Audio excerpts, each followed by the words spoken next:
કેન્દ્રીય ગૃહ અને સહકારિતા મંત્રી અમિત શાહે આજે વિડિયો કોન્ફરન્સિંગના માધ્યમથી ગ્રામીણ જ્ઞાન સેતુ એપના લોન્ચિંગ કાર્યક્રમમાં ગુજરાત વિદ્યાપીઠના પુસ્તકાલયની નોંધણી કરી છે।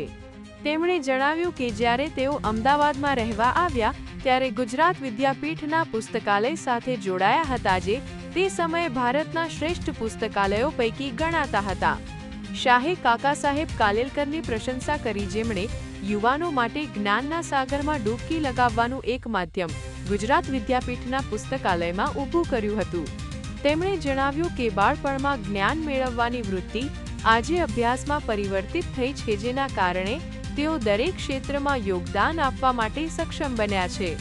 આ પ્રસંગે તેમણે ગુજરાતના વિવિધ લાઇબ્રેરીઓને પરસ્પર ઇન્ટિગ્રેટ કરવા માટે વિકસાવવામાં આવેલી ગ્રામીણ જ્ઞાન સેતુ એપના મહત્વ પર પણ પ્રકાશ પાડ્યો। આ એપ દ્વારા ગ્રામ્ય વિસ્તારોમાં જ્ઞાન અને માહિતીના વહનને વધુ સરળ બનાવવામાં આવશે। હાર્દિક શુક્લની 24 news Gandhinagar. Daily news update માટે NEET 24 ને સબસ્ક્રાઇબ કરો।